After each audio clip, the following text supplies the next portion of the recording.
Impact Family, impacting the world through healthy family. Shalom sahabat Impact Family yang saya kasihi, yang dikasihi Tuhan. Nah saudara-saudara, hari ini kita masih mempelajari bagaimana orang Ibrani menyebut nama Tuhan ya, selalu ada suatu peristiwa.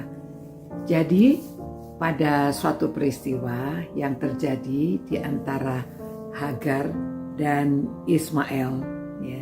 Ini di Kejadian 16 ayat 1-16. Nah, di situ diceritakan bahwa pada waktu sampai sudah berumur 85 tahun Abraham belum mempunyai anak dan Sarah mulai ragu-ragu ya, walaupun sudah dijanjikan dia akan mempunyai anak.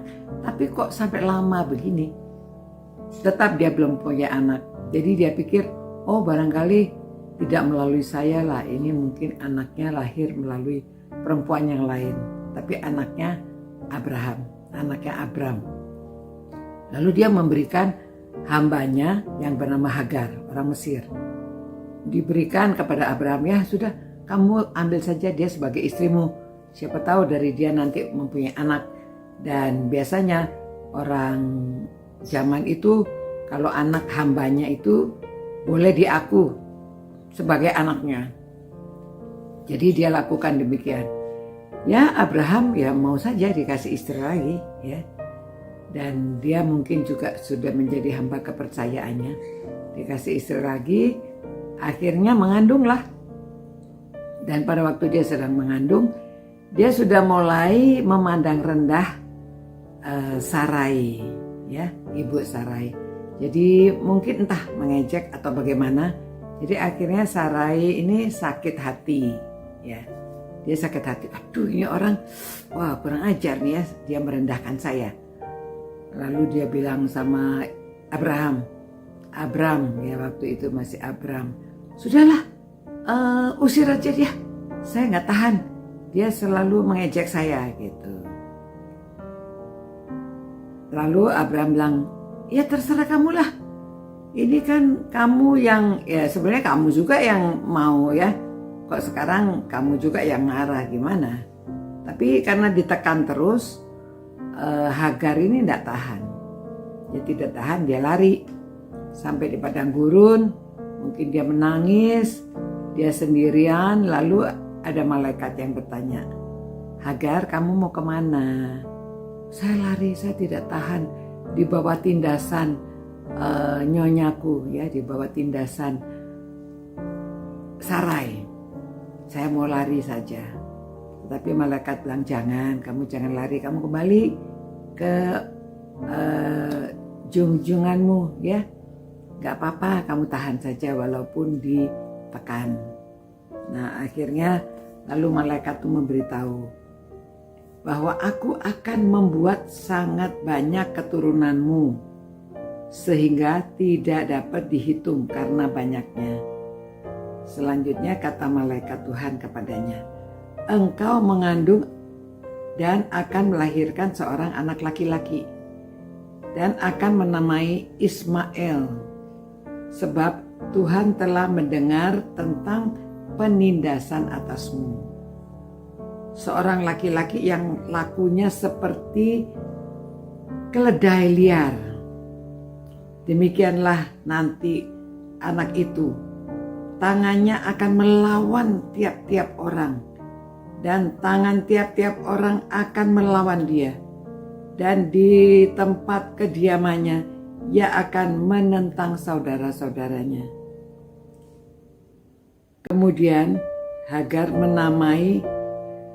menamakan Tuhan yang telah berfirman kepadanya itu dengan sebutan engkaulah El Roi ya.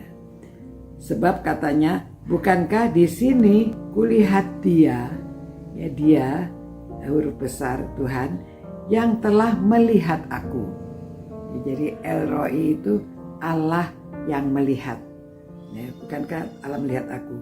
Nah sebab itu tadi dia waktu berdiri dekat sumur itu, sumurnya juga dikasih nama Lahairoi ya, Lahairoi. Nah, letaknya di antara Kades dan Barel. Dan Hagar melahirkan seorang anak yang namanya dinamai Ismail. Nah, Abraham berumur 86 tahun ketika Hagar melahirkan Ismail. Nah, saudara-saudara, apa yang kita pelajari di sini? El-Roi, Allah melihat ya. Dalam kesusahan seseorang, siapa dia? Allah melihat, Allah tahu. Jadi Allah itu akan menolong.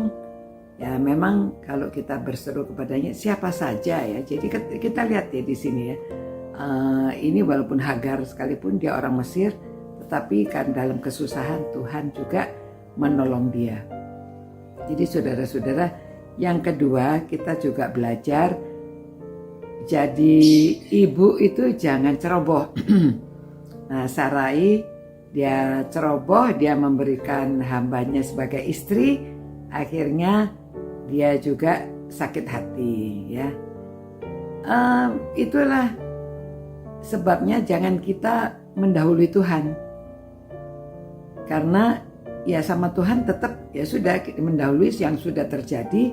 Tuhan masih juga akan memberkati, tapi kan ini jadi seperti begini ya, dia akan melawan semua orang, semua orang melawan dia dengan saudara-saudaranya juga selalu berlawanan.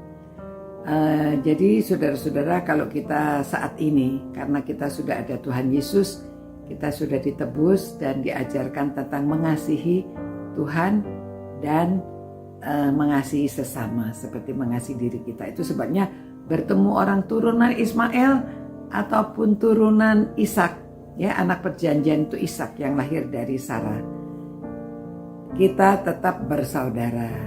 Jadi harus tetap sama-sama saling mengasihi. Jangan berlawan-lawanan, jangan bertentangan. Ya, harus saling mengasihi karena Tuhan mengasihi orang yang saling mengasihi. Tuhan mengasihi orang, ya semua orang dikasihi Tuhan. Ya, hanya kita perlu tahu saja bagaimana untuk memperoleh kehidupan kita yang kekal, yaitu di dalam janjinya dalam Yesus Kristus. Tuhan, terima kasih Tuhan atas pelajaran dari firman Tuhan. Kami mengetahui bahwa Allah melihat kesusahan kami, Allah melihat keadaan kami, dan Engkau menolong semua orang yang sedang merenungkan firman-Mu ini Tuhan. Jikalau ada yang sedang kesusahan, jikalau ada yang sedang sakit, apa saja yang mereka hadapi, biarlah mereka hanya berseru kepada Engkau, karena Engkau adalah Allah yang melihat. Engkau mengetahui keadaan kami. Dan biarlah kami hanya berseru kepada nama-Mu di dalam Yesus Kristus, Tuhan kami. Amin. Nah, demikian saudara-saudara ya, kita tetap setia, kita tetap mengasihi Tuhan, kita mengetahui cerita-cerita dari firman Tuhan, supaya kita dapat menggambarkan bagaimana hubungan kita dengan Tuhan. Sampai jumpa pula. Ciao. Impact Family, impacting the world through healthy family.